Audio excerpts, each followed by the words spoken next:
Bismillahirrahmanirrahim.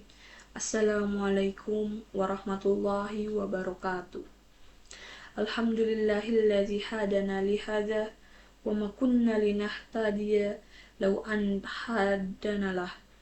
Pertama-tama, marilah kita panjatkan puja dan puji syukur kepada Allah Subhanahu wa taala dan salawat serta salam kepada junjungan kita Nabi besar Muhammad Sallallahu Alaihi Wasallam yang telah membawa kita dari zaman jahiliyah ke zaman Islamiyah ini.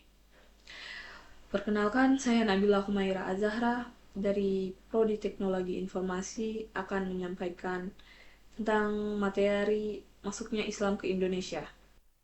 Pada kesempatan kali ini, kita akan membahas salah satu peristiwa penting dalam sejarah Indonesia, yaitu masuknya Islam ke Nusantara. Islam adalah salah satu agama yang telah memberikan banyak pengaruh bagi budaya, ekonomi, sosial, dan politik di Indonesia saat ini. Islam masuk ke Indonesia bukan secara tiba-tiba, tetapi melalui proses yang panjang. Agama ini datang ke Nusantara melalui jalur perdagangan, terutama dari Gujarat, India, Arab, dan Persia. Para pedagang ini tidak hanya membawa barang dagangan, tetapi juga menyebarkan agama Islam ke berbagai wilayah di Nusantara. Masuk pada proses masuknya Islam ke Indonesia, yang pertama yaitu melalui jalur perdagangan.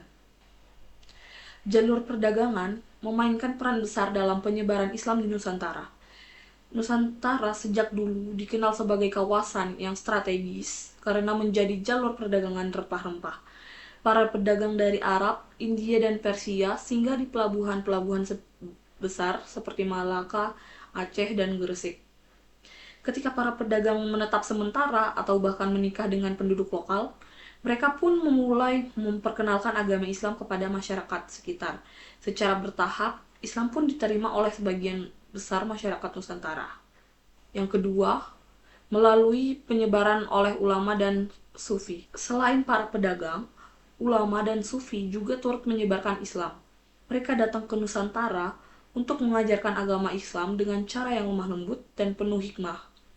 Ajaran tasawuf atau sufi yang menekankan kasih sayang dan perdamaian sangat mudah diterima oleh masyarakat lokal.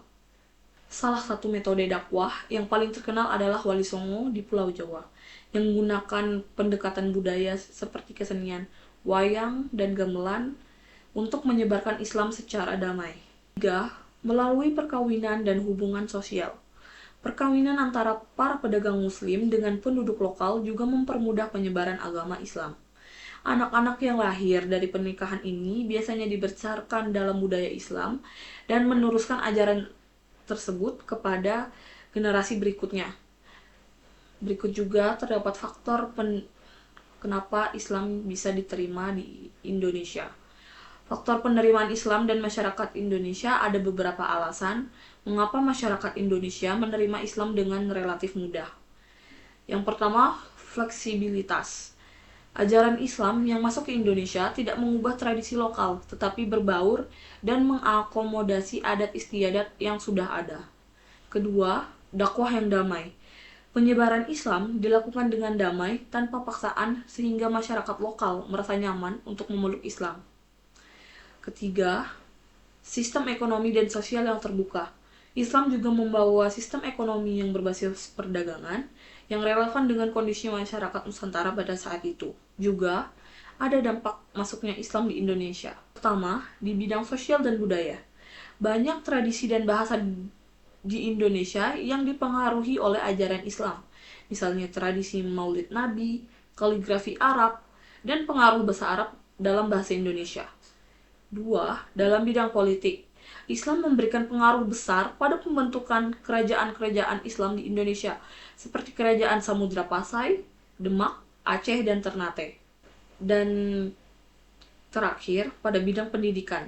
Munculnya pesantren dan sistem pendidikan Islam di Nusantara juga merupakan dampak dari penyebaran Islam. Mungkin demikianlah gambaran singkat tentang proses masuknya Islam ke Indonesia. Islam hadir melalui proses yang panjang dan damai. dengan cara yang sangat sesuai dengan adat dan tradisi masyarakat Nusantara. Sejarah ini menjadi salah satu bukti bahwa Islam dalam budaya lokal dapat hidup berdampingan dengan harmoni. Mungkin itu saja yang dapat saya sampaikan pada materi kali ini. Mohon maaf apabila ada salah kata. Assalamualaikum warahmatullahi wabarakatuh.